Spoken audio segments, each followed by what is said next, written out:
दोस्तों मेरा एक क्लाइंट मेरे पास आया, उसने कहा सर मेरे साथ ना बड़ी प्रॉब्लम होगी। मैंने भाई क्या प्रॉब्लम होगी? सर मेरी शादी होगी। मैंने भाई मुबारक को शादी होगी। उसने कहा सर मेरी शादी हो गई है लेकिन शादी की रात ना मैं सही तरह से परफॉर्म नहीं कर पाया। अब देखिए यहीं से शुरू होता है सवाल जवाब। उसने अपना सवाल और मेरा जवाब, फिर मेरा सवाल फिर उसका जवाब। तो जब बातचीत हुई तो क्या पता चलता है वो अब आप सुनिए। मैंने पूछा भाई ठीक है, आपकी परफॉर्मेंस में क्या परेशानी थी? आप क्या सारे दिन कुछ ज़्यादा थक गए थे? आपके पास वर्कलोड ज़्यादा था? कह रहे नहीं ऐसा भी नहीं था। क्या भाई आप कोई कमज़ोरी महसूस कर रहे थे, किसी परेशानी में थे, स्ट्रेस में थे? उसका नहीं ऐसा भी कुछ नहीं था। तो फिर क्या था? मैंने पूछा अच्छा ये बताइए आपने खाया क्या था? तो कह रहे मैंने नॉर्मल खाना खाया था, जो से नॉर्मल खाना खाते हैं सब लोग। मेरे भाई नॉर्मल खाना आपने खाया लेकिन कितना खाया और क्या खाया? ये छोड़िए, बताइए खाया कितना आपने और किस समय खाया ये बताइए। तो उसने कहा कि मैंने खाना भरपेट खाया था, अच्छी तरह से खाया था खूब। क्योंकि देखिए मेरा शादी का फंक्शन था और मैं दिन भर का थोड़ा भूखा भी था, भाई नहीं खा पाया था मैं फंक्शन में, तो मैंने खूब भरपेट खाना खाया, बटर पनीर ये सब चीज़ें मैंने खाई। मैंने उससे पूछा कि मैंने भाई आपने फिर कितनी देर बाद परफॉर्म किया, इंटीमेट कब हुए आप? उसने कहा लगभग खाना खाने के 1-1.5 घंटे बाद या हद से 2 घंटे बाद। हाँ ठीक है, 2 घंटे बाद कहा उसने। तो अब देखिए मैंने कहा भाई यही परेशानी है, परेशानी यहीं छुपी हुई है। वो कह रहा कैसी परेशानी? भाई खाना खाने से क्या परेशानी? मेरे अंदर कोई कमज़ोरी नहीं है, मेरे अंदर कोई और प्रॉब्लम नहीं है, ना कोई शारीरिक कमज़ोरी, बल्कि मैं तो ये सोच के और ज़्यादा खाया कि भाई ज़्यादा ताकत आएगी, अच्छी परफॉर्मेंस हो जाएगी, मैं थकूंगा भी नहीं।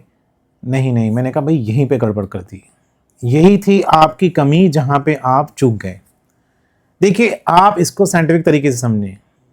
बुजुर्गों ने भी कहा है, वैद्य हकीम ने भी कहा है कि भाई जब आप इंटीमेट होते हैं तो खाना आपको कम ही खाना है, लाइट भोजन लेना है आपको, भरपेट के नहीं और पेट से ओवर नहीं खाना आपको। अब होता क्या है, अब साइंस के हिसाब से समझ लीजिए कि भाई जो आपने खाना खाया उसको कैसे पचेगा, वो खाना उसको पचाने में एनर्जी लगेगी ना।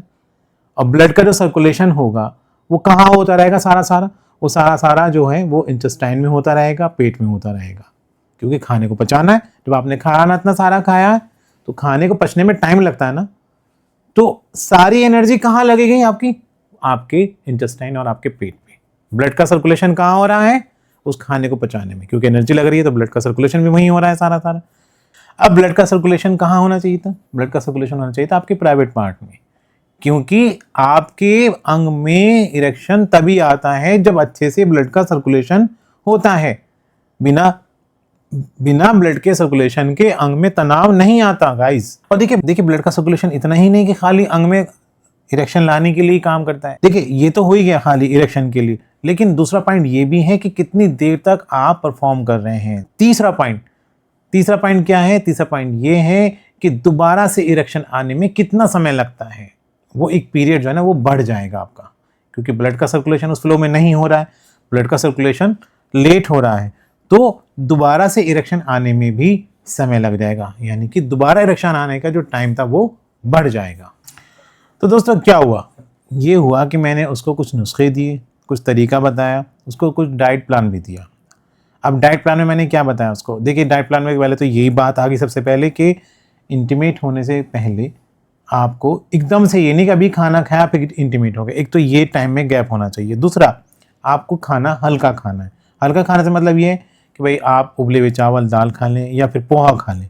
कुल मिला के आपको ऐसा खाना चाहिए जो जल्दी डाइजेस्ट हो सके और आपका जो एनर्जी वो वेस्ट हुई थी वो एनर्जी बचे आपकी। साथ ही साथ जो ब्लड का सर्कुलेशन यानी कि उसको पचाने में जो ब्लड का सर्कुलेशन लग रहा है, जो एनर्जी वेस्ट हो रही है वो बचेगी और ब्लड का सर्कुलेशन आपके अंग को मिलेगा। अब दोस्तों आप सोच रहे होंगे मैंने उसको क्या नुस्खा दिया? उसको कोई खास नुस्खा नहीं दोस्तों। देखिए मैंने उसको मूसली दी है, अश्वगंधा दिया है, गोखरू दिया है, ताकि वो अच्छे से परफॉर्म कर सके, ताकत मिल सके, एनर्जी मिल सके। साथ ही साथ मैंने उसको कहा कि परफॉर्मेंस करने से आधा घंटा पहले आप ये एलाजनीन को, ये ड्रिंक है, इसको पीना है। इसमें पाउच आते हैं, इसको पानी में डाल करके पीना, ऑरेंज फ्लेवर में है ये आप अगर इस्तेमाल करते हैं, इसके अंदर एलार्जिनिन तो है, इसमें एल कार्निटीन भी है, इसमें जिंक है, कोएंजाइम क्यू है, इसमें ये वो सारी चीज़ें हैं जो पुरुषत्व को बढ़ावा देती हैं।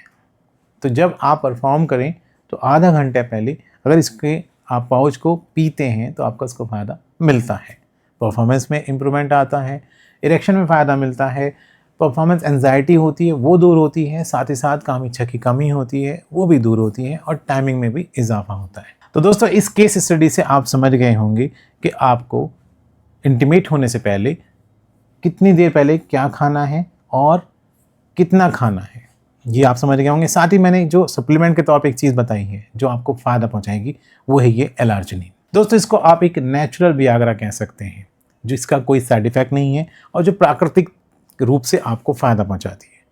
तो उम्मीद करता हूं कि आपको वीडियो अच्छी लगी होगी।